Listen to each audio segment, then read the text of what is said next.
Shalom, shalom, Israel. Yahweh Shemi Yashab Barakatham.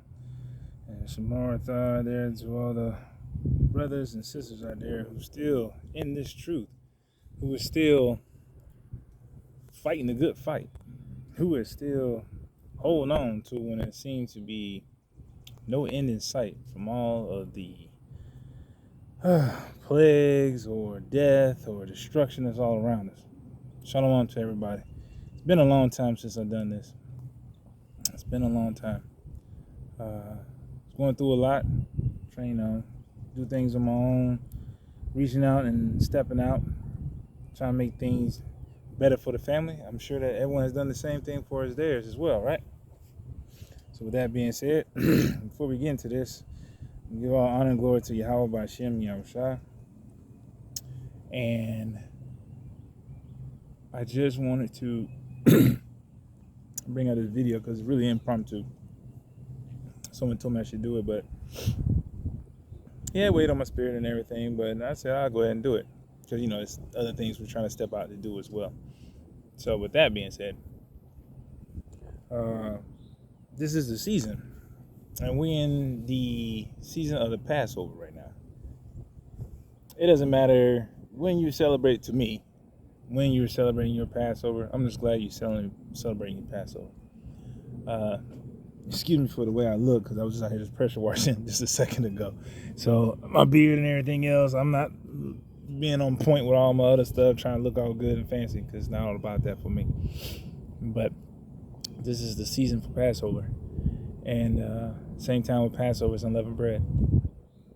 But what I wanted to bring out, just to share, and I'm trying to go as quickly as I can, just something that weighed on me, just to share with everyone else, is since we're in the season of this right now, this is spring officially, we are in a new season where things are starting to come to life.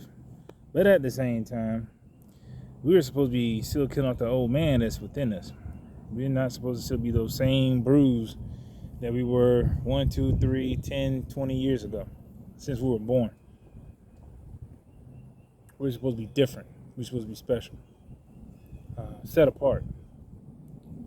At the same time, we're supposed to be learning while we're going through these different seasons. We'll be praying for the increase. We'll be praying for the knowledge, wisdom, and understanding. We pray for so much of what we want better in life. But what are we doing to show the Most High that we are worthy for that? And what have we done for Him lately? If you had to sit down and think about it, we are in the season of passing over from Exodus, where Moses brought the children out of Israel. But before all those things had happened, the Most High had put plagues on Egypt, so He can let His people go, right? Well, we know the story with that. We know the physical manifestation of everything that was supposed to happen during that. And we know that with all the plagues at the end, He killed the firstborn and then turned around and says, all right, we still had to put the blood over the doorpost, right? We still had to kill that lamb that was without spot and blemish. And we had to turn around and eat unleavened bread. Because that's what the season is it's a unleavened bread right now. We're supposed to be getting that bread, that unleavened, that leaven out of us. So we're supposed to be getting that leaven completely out of us, because that's what He wanted.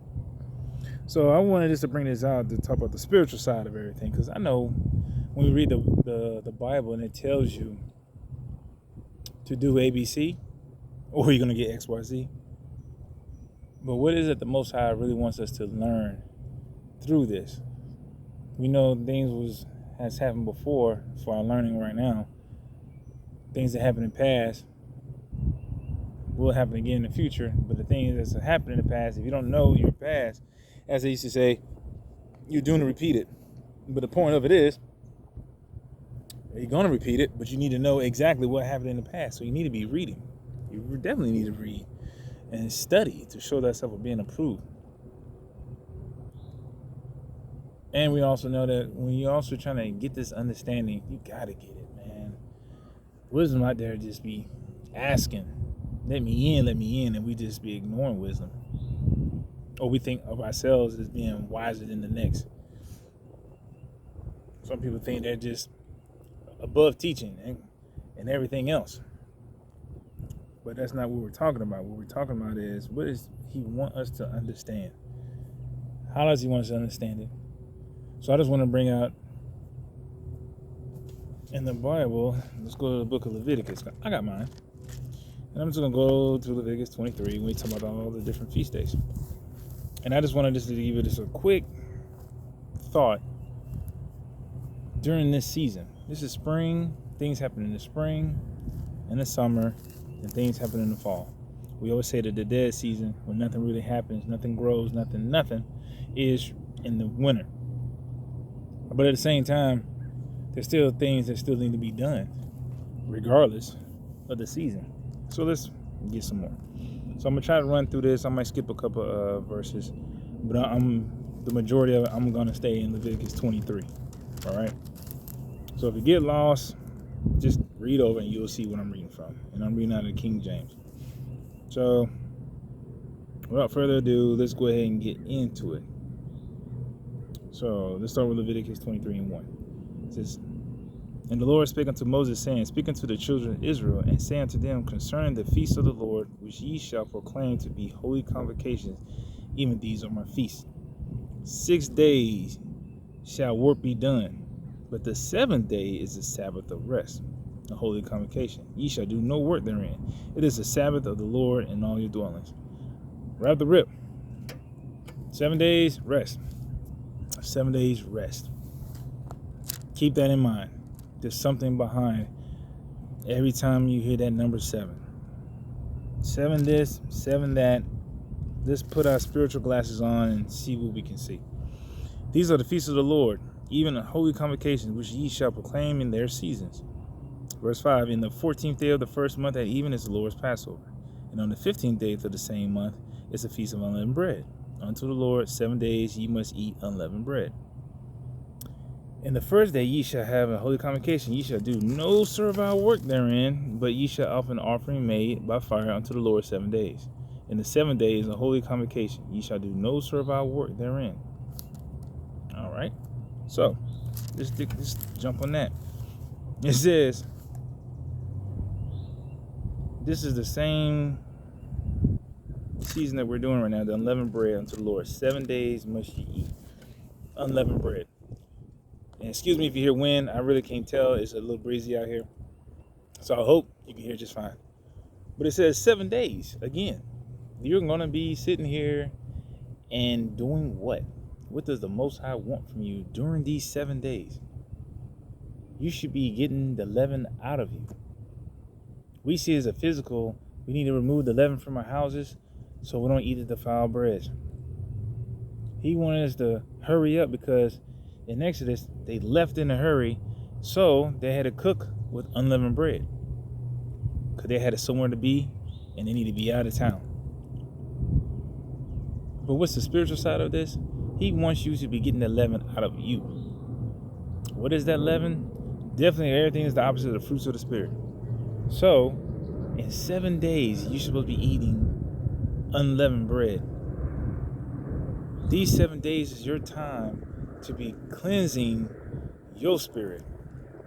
You should be getting out. It's almost like a fast, okay? It's a fast of leaven. We have always been beat up from family members, friends, your job, traffic. It doesn't matter. Your children, something. We're always getting beat up by something. We're wore out and we're tired. You can have so much stuff coming into you that you need to get out of you. So think about it. We need to be getting out this leaven out of us. He says, not what you eat what defiles you. It's what comes out of you. Right? So we need to be purging out of us so much. But this is the beginning, right? This is the first thing we're going to do. He has Passover. He didn't kill you. So what he needs you to do now, start to be purified. Let's fast on this. Fast from leaven. You need to be starting to purify yourselves, right? Keep going. Because I don't want to break it down too much. I want y'all to see what you see. I'm just going to say what I saw. All right. Verse 9.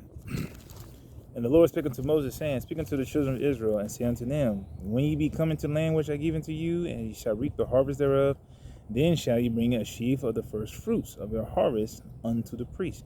And he shall wave the sheaf before the Lord to be accepted for you. On the morrow after the Sabbath the priest shall wave it.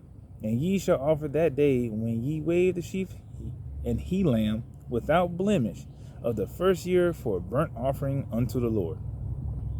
And the meat offering thereof shall be 2/10 deal of fine flour mingled with oil, an offering made by fire unto the Lord for a sweet savor. And a drink offering thereof shall be of the wine, the fourth part of a hin. And ye shall eat neither bread, nor parched corn, nor green ears, until the selfsame day that ye have brought an offering unto God. It shall be a statute forever throughout your generations and all your dwellings. So if we're going to do this, first fruits, so let's think about it. We've already started to cleanse ourselves. Then he says the next season going to be coming up is first fruits.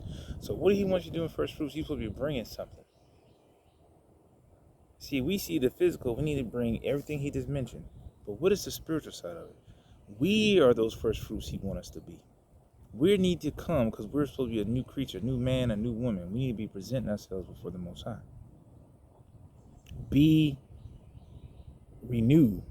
Your mind, your body, and your spirit. You're supposed to be our first fruit. Okay? Let you study and go find that.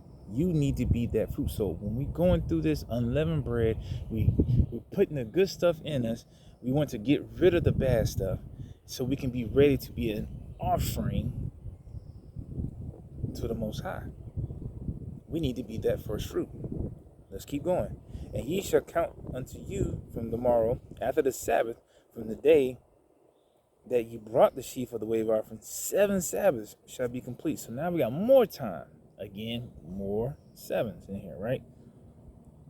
So now there's a window of opportunity to do what? What is this window? Even tomorrow, after the 7th Sabbath shall ye number 50 days.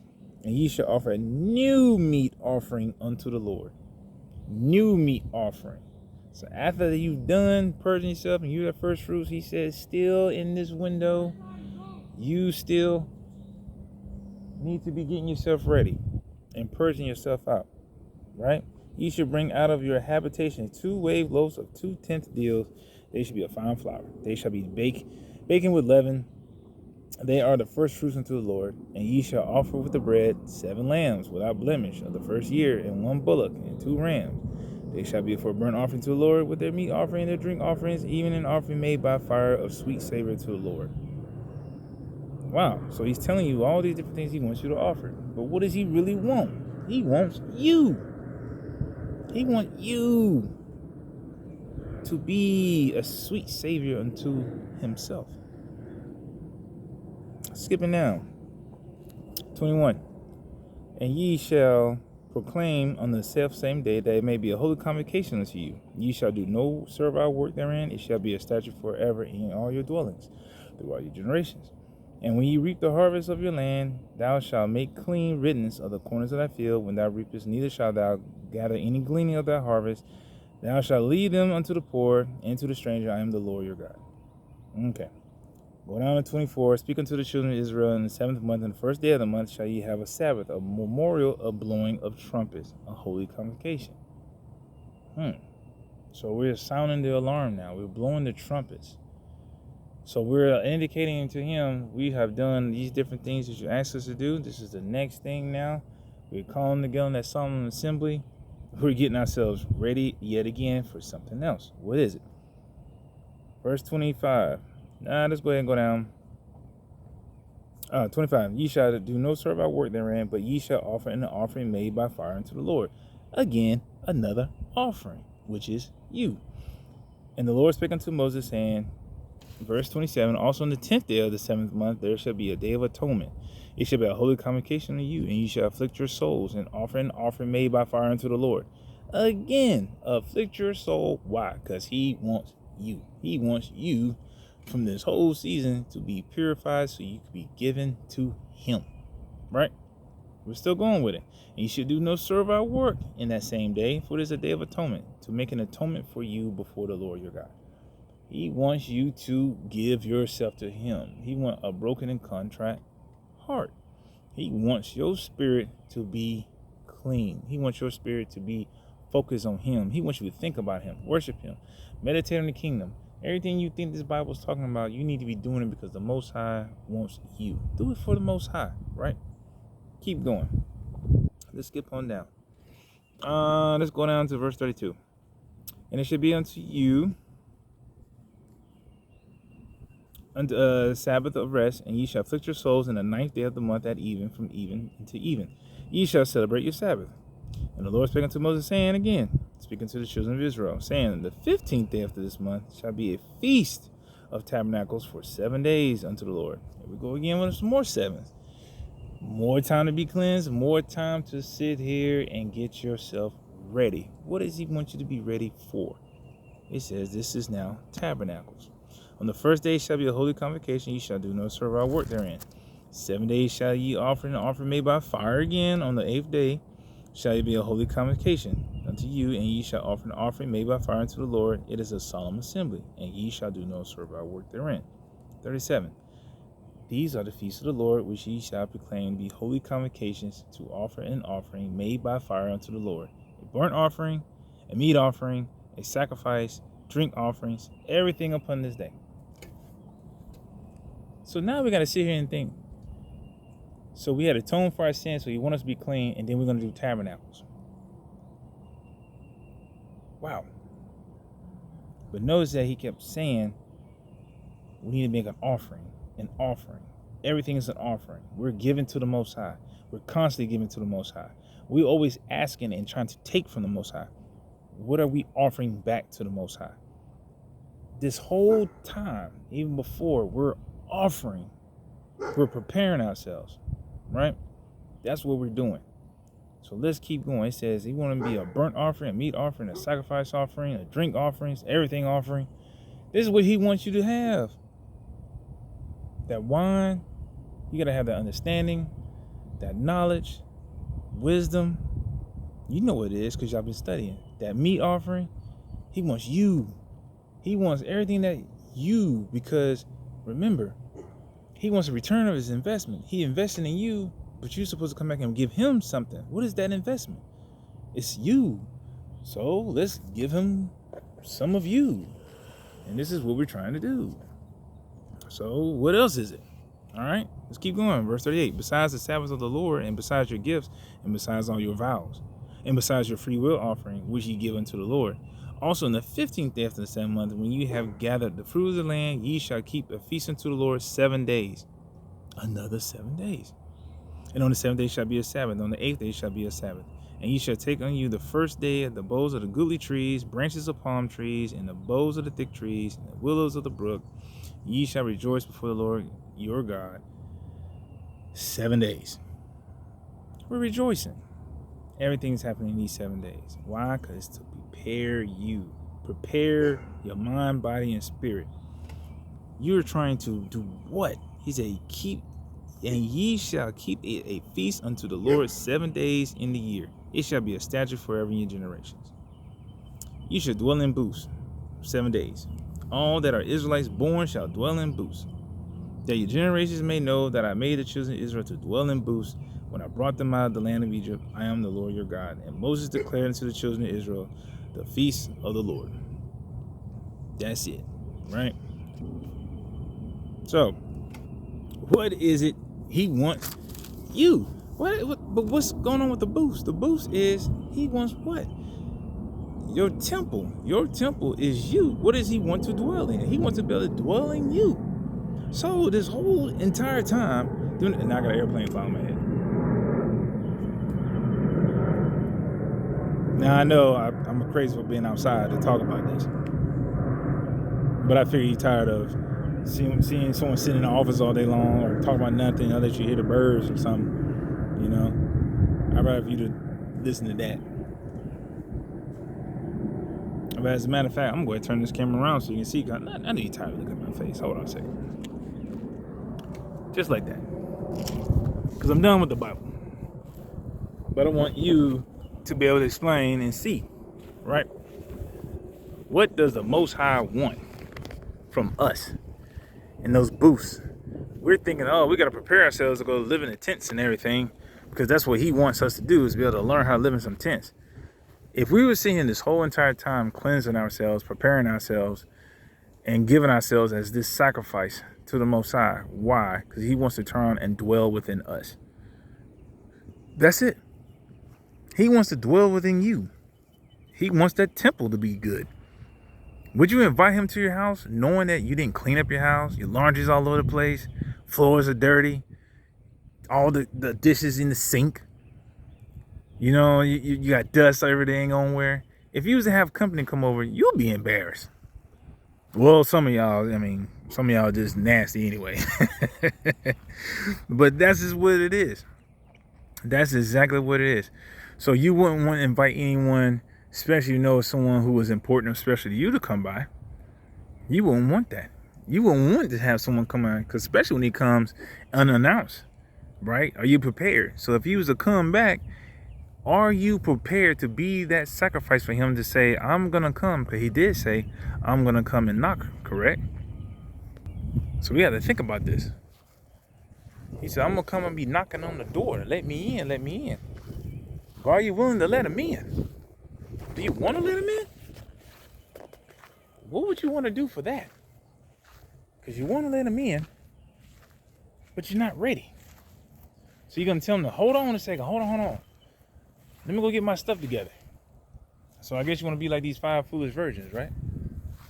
I guess you want to sit here and be like, you know what? That's all right. We can do this. And I got half my face in the camera. There we go. Now I can see myself.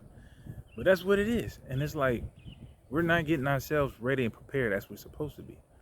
So this is what the season is. It's to prepare you for that time that he says, I might show up. And when it's ready, I want to be able to dwell within you. Because the Most High said that's what he wants. But are we giving what he wants? Or are we the same bruise that we were from before? Have we changed any? Are we willing to change? Do we even like change? You can't sit and still have the same thinking, the same mindset as from before. And then now he wants to bark. Boy, can't make this stuff up. Hold on a second. Anyway, like I was saying, so you can actually sit here and think about it, people. That's all I just want to bring out. Is like, let's really break this thing down and see what the Most High wants from us. What does he want? He wants us to be the sacrifices. He wants us to sacrifice everything we want to be, thinking we should be, and give to him, so that therefore he can like us. He can truly want us and say, you know what? Those are mine. Are we ready for that? I don't know. I just wanted to share that because that was on my spirit to share it. I give all honor and glory to Yahweh B'Shem Yahushua, because without him, I'm nothing. But as we always like to hear and say, with him, I can do all things. Through Christ that strengthens me, yeah, it's true. But does he really even want to deal with you because you think you are doing what he wants you to do? You think or you know? Take the time and just look at this stuff. Pay attention to this stuff. Like, we really got to, break this down. Are we really looking at these feasts, these holy days, and doing? We want to rehearse these righteous acts. Yeah, but let's not rehearse being not what he wants. Let's actually do it. Right? I just hope you guys can see me. I don't know. It's just the lighting is horrible with this thing. But anyway, I digress. I just pray that this was in some way, shape, edifying, because this is something for y'all to think about. Okay? Just think about what you're supposed to be doing for the Most High. And give. And be that sacrifice. Be that new creature. So he can put that new wine in that new wine skin. Not old. You're useless at that point. He want spots. Nope. Blemishes. Nope. You're supposed to be perfect. That's why. Everything that was done was a foreshadow of basically what he wants us to be doing in the future. Well, right now is our future. And what did he want us to do? Is get right. Do what we're supposed to be doing. This is make this thing better and do better. All right. With that, love y'all. Whoever take this, learn from it, grow from it, share it, like, whatever, thumbs up, thumbs down, leave comments. Might not make them applicable. I don't know. Like I said, all glory and honor goes to the Father, not to me. And I'm just glad I'm able to, and I hope that the word can go out and go towards Israel and that someone can pick it up. All right. With that, I'll give you all a holiday shalom. Be good. Call halal Yahweh Ba'ashem Yahweh Shai. And Shema Yisrael Yahweh Alahayana Yahweh Kud. All right. Shalom.